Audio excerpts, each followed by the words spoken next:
தொடர் மழையால் வேளாங்கண்ணி சுனாமி குடியிருப்பை மழை நீர் சூழ்ந்துள்ளது. இது பற்றிய மேலும் விவரங்களை தருகிறார் நமது செய்தியாளர் சகாதேவன். எந்த அளவுக்கு மழை பெய்து கொண்டிருக்கிறது, என்ன மாதிரியான பாதிப்புகள் தற்போது அந்த பகுதியில் ஏற்பட்டிருக்கிறது?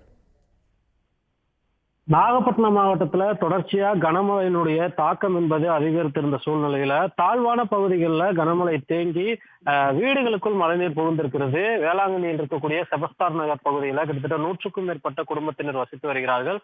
இந்த சூழ்நிலையில் காலையிலிருந்து பெய்த கனமழை காரணமாக செபஸ்தியார் நகர் பகுதியில் வீடுகளுக்குள் மழைநீரானது புகுந்திருக்கிறது. குறிப்பாக வீடுகளுக்குள் மழைநீர் புகுந்ததால் அவருடைய டிவி, ஃப்ரிட்ஜ் உள்ளிட்ட அத்தியாவசிய பொருட்களும் மழையில் நனைந்திருக்கக்கூடிய ஒரு நிலை ஏற்பட்டிருக்கிறது. இதனால் அந்த பகுதியில் வசிக்கக்கூடிய குடியிருப்பு வாசிகள் வீட்டில் வசிக்க முடியாத ஒரு நிலை ஏற்பட்டுள்ளது. இருந்தாலும் பேரூராட்சி நிர்வாக சார்பாக கிட்டத்தட்ட 4 மணி நேரத்திற்கு மேலாக மின் மோட்டார்கள், அதாவது ராட்சத மோட்டார்களை வைத்து தண்ணீரை இறைத்து வெளியேற்றும் பணியில் பேரூராட்சி ஊழியர்கள் ஈடுபட்டுக் கொண்டிருக்கிறார்கள்.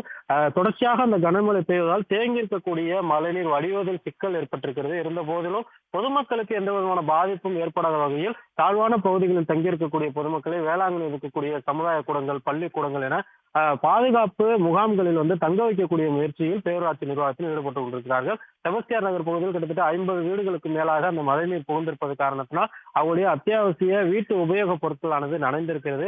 குறிப்பாக இந்த மழை ஓய்ந்த பிறகு தண்ணீரானது வடியும் மின்மோட்டார்கள் மூலம் தண்ணீரை இறைக்கின்ற பணி நடைபெற்றாலும் மழைநீருடைய வடிவதில் சிக்கல் ஏற்பட்டிருக்கிறது. வருடம் இந்த மழை காலங்களில் கடுமையான சிரமத்தை சந்திப்பதாகவும் இதற்கு ஒரு நிரந்தர தீர்வு காணும் வகையில் வடிகால் வசதியை ஏற்படுத்தி தர வேண்டும் எனவும் அப்பகுதி மக்கள் கோரிக்கை விடுத்திருக்கிறார்கள். பேரூராட்சி ஊழியர்கள் கிட்டத்தட்ட 4 மணி நேரத்திற்கு மேலாக அந்த தண்ணீரை வடிய வைக்கும் பணியில் ஈடுபட்டுக் கொண்டிருக்கிறார்கள்.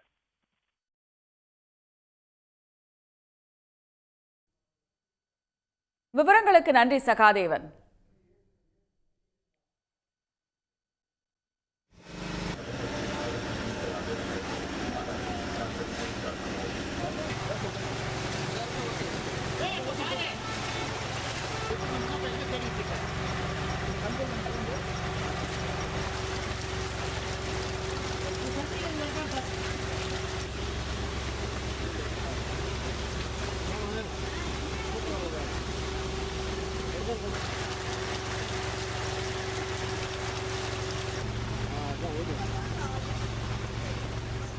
உடனுக்குடன் செய்திகளை தெரிந்து கொள்ள சன் நியூஸ் பெல் ஐகானை கிளிக் பண்ணுங்க.